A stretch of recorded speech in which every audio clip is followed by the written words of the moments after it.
Testing 1, 2, 3. Testing 1, 2, 3. Test, test, test, test. Testing 1, 2, 3.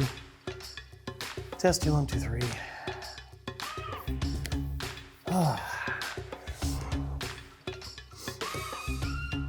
Hey everyone. Smallrig Cage, FX3 inside. I'm sending it back.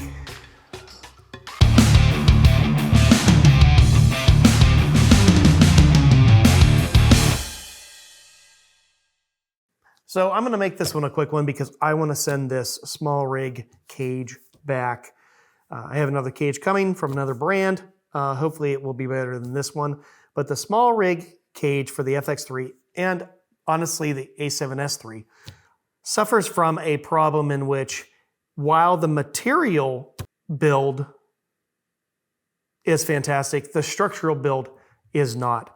They have reduced the amount of metal that is in this cage, and so subsequently it is extremely flimsy.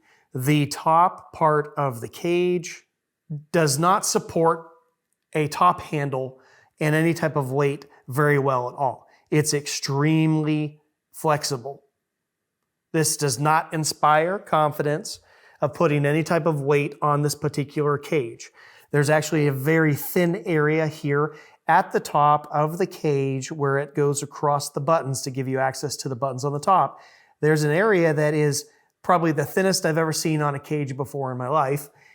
And that looks like an area that could potentially bend or potentially break. And with the value of equipment that you're going to have on this, that doesn't inspire confidence. There's just way too much movement on this cage. And in fact, this FX3 cage has more movement than I remember my A7S3 cage having. So that's even a little bit more concerning because the FX3 is actually more video-centric than the A7S3. So you should want to have a top handle on it. And it comes with a top handle saying, hey, this camera is supposed to have a top handle, people. So a cage that was designed for the FX3 should have a very secure top portion of the cage and subsequently a very secure top handle mounting point, but it does not. There is way too much movement here.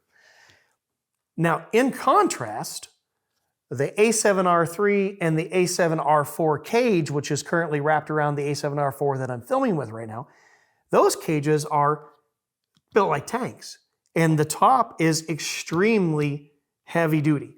And in fact, not only is there a lot more metal in areas where there needs to be a lot more metal, like the turns into the top, but there's also a reinforcement bar that goes from the bottom to the top of the cage that reinforces, gives the top an extra reinforcement that enables you to put a top handle on top of it, and there is absolutely zero movement. So while I think the FX3 cage is well designed from a material standpoint and it's well laid out and it does a good job of curving around all of the control points and inputs and outputs and buttons and stuff, the design itself is lacking.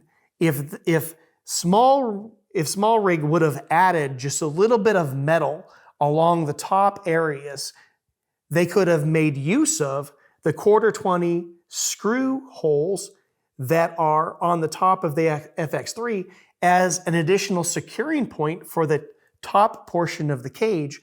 So Smallrig, if you're listening, tap into the 1/4-20 screws on the top of the FX3 for your cage, and you might actually get much better reinforcement. But given that, I can't keep it and have it be the core portion of the rig that I'm building. So I hope this was helpful. I'm sure it wasn't enjoyable. Why would I say that? I'm sure it wasn't enjoyable.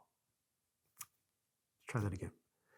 I hope this was helpful. If it was, like the video, that helps me out. Subscribe if you aren't subscribed. I've got more FX3 and more rig stuff coming. Other than that, catch you in the next one.